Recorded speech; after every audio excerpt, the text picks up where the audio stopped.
शहर की सुबह थी। मकान की तीसरी मंजिल की छत पर खड़ी अदिति की नजर दूर आसमान में अटक गई थी। हल्की ठंड हवा उसके चेहरे को छू रही थी, पर मन में उठता तूफान उसे चैन से खड़ा नहीं रहने दे रहा था। वह अपने पेट पर हाथ रखे खड़ी थी। 7 महीने का गर्भ साफ झलक रहा था। नीचे आंगन से तेज आवाज आई, बहू, छत पर क्या कर रही है तू? तुझे बच्चा होने वाला है, आराम करना चाहिए।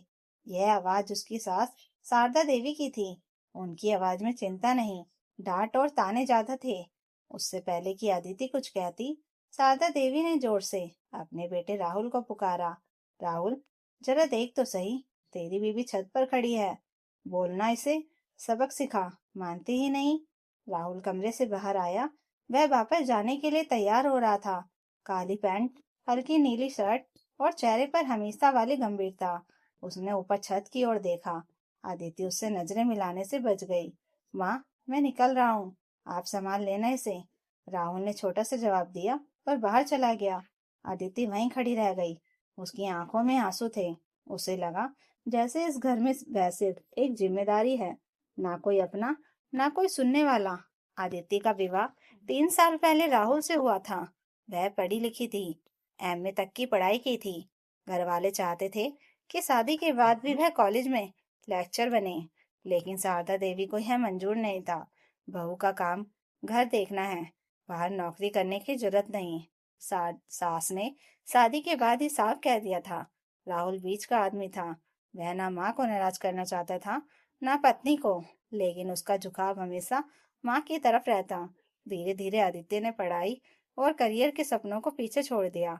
शादी के 2 साल तक बच्चा न होने पर रिश्तेदारों ने ताने देने शुरू कर दिए। आखिरकार जब अदिति गर्भवती हुई तो सब खुश हुए, लेकिन यह खुशी अदिति के लिए कैद बन गई। शारदा देवी पुराने ख्यालों की औरत थी।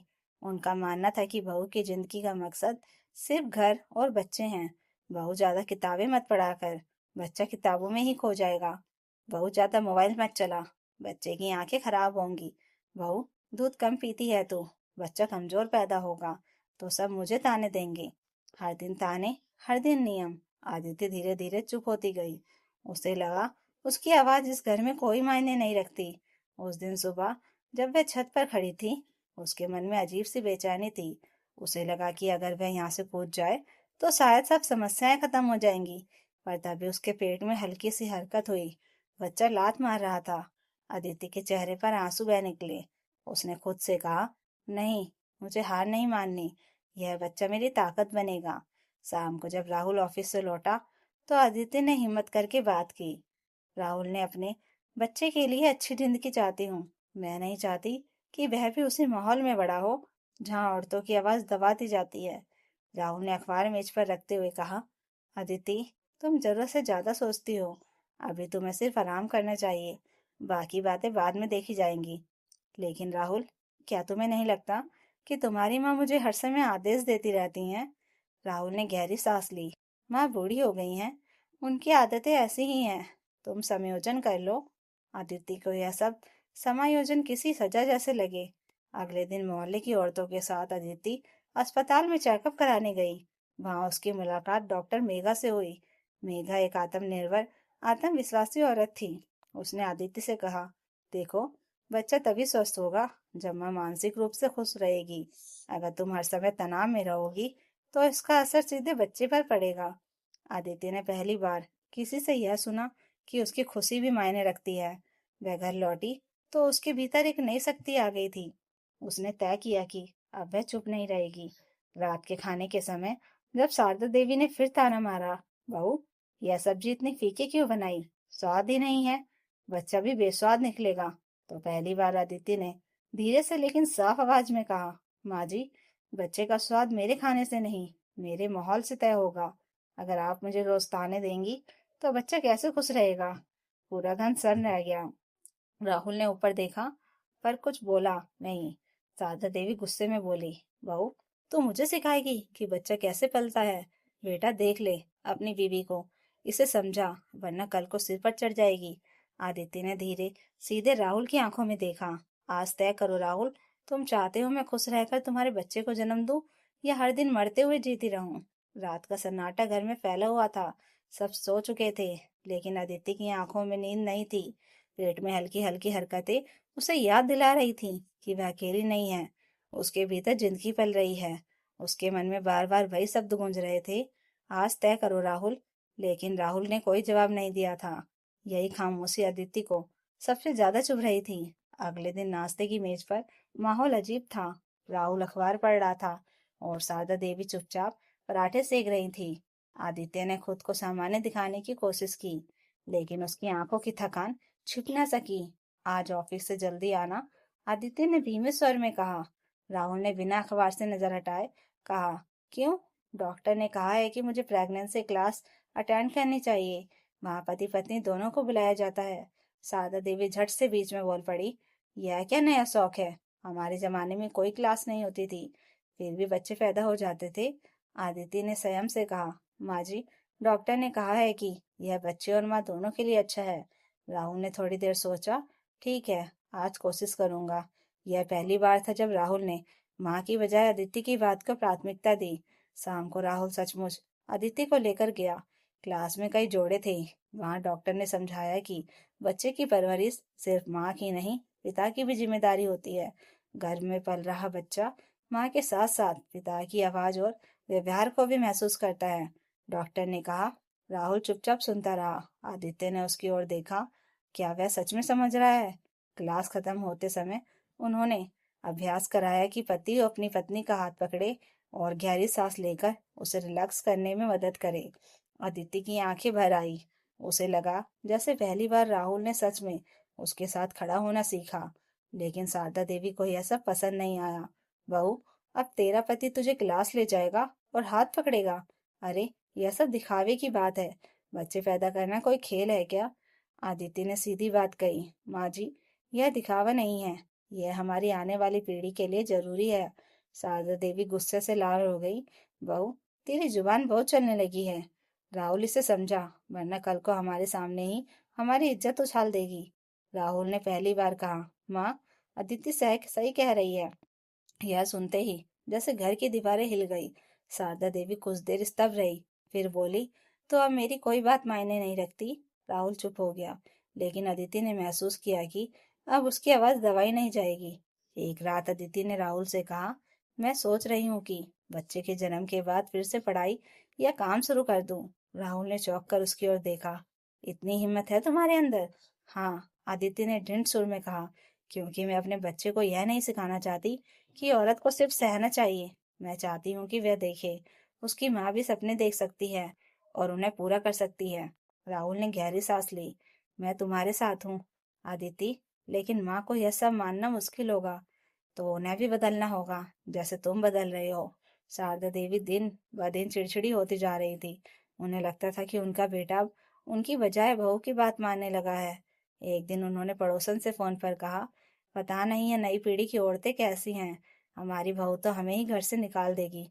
अदिति ने यह सब सुन लिया। वह समझ गई कि उसकी सास का डर असल में अकेलेपन का डर है।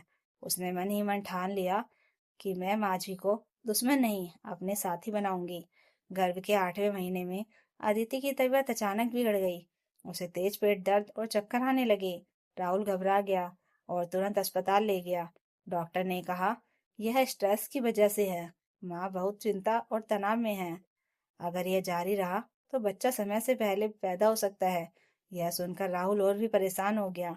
उसने माँ को समझाने की कोशिश की। माँ, बस अगर आपने अदिति को और तनाव दिया तो बच्चा खतरे में पड़ जाएगा।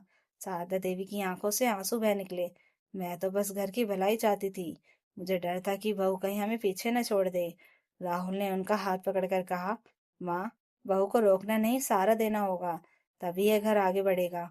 अस्पताल से लौटने के बाद अदिति आराम कर रही थी। तभी शारदा देवी उसके कमरे में आई। बहू, उनकी आवाज धीमी थी, शायद मैं तुझे गलत समझती रही। तू सच में इस घर को जोड़ना चाहती है? अदिति ने मुस्कुराकर कहा, हाँ माँ जी, मैं चाहती हूँ कि बच्चा आपके साय में पले, लेकिन खुले आसमान के साथ। शारदा देवी की आंखें भीग गई। उन्होंने पहली बार अदिति का हाथ पकड़कर कहा, ठीक है, मैं तेरे साथ हूँ। अब घर का माहौल धीरे धीरे बदलने लगा।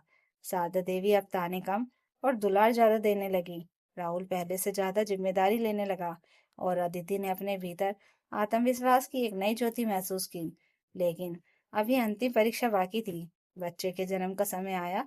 अस्पताल का कमरा, हल्की सी दवा की गंध और मशीनों की बीफ कीप की आवाज अदिति दर्द से करा रही थी। राहुल उसका हाथ कसकर पकड़े खड़ा था। शारदा देवी एक कोने में खड़ी थी। उनके चेहरे पर घबराहट और प्रार्थना दोनों थी।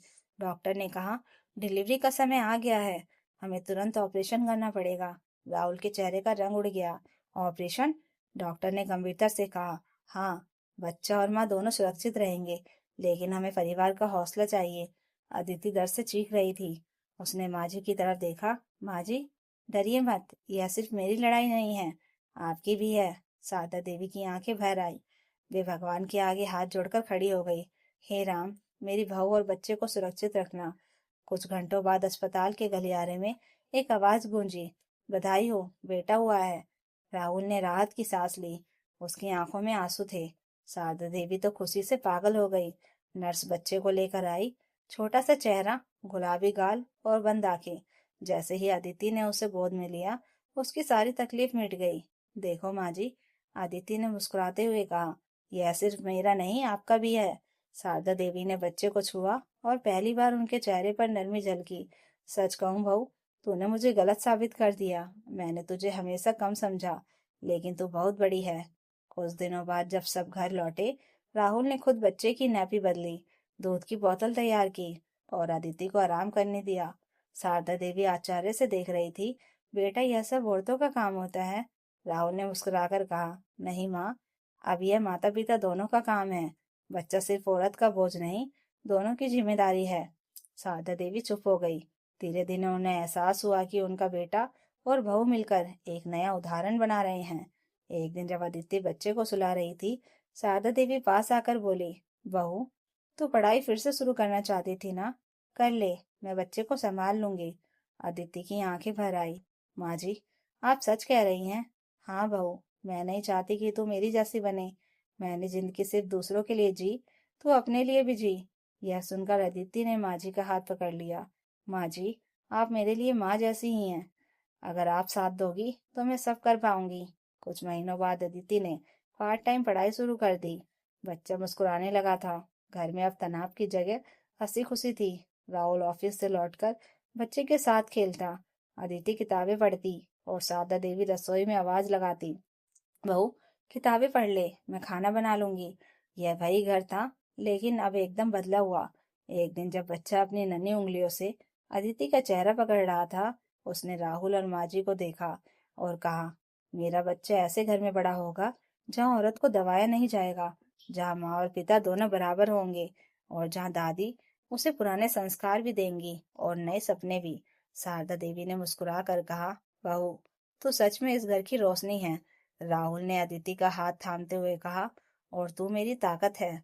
अदिति ने आकाश की ओर देखा और मन ही मन कहा, मैंने जीत ली, अपने लिए नहीं, आने वाली पीढ़ी के लिए। तो दोस्तों, अगर आपको यह कहानी अच्छी लगी हो तो कमेंट करके जरूर बताइएगा और नई कहानियों के लिए चैनल को सब्सक्राइब जरूर कर लीजिएगा। Thank you for watching.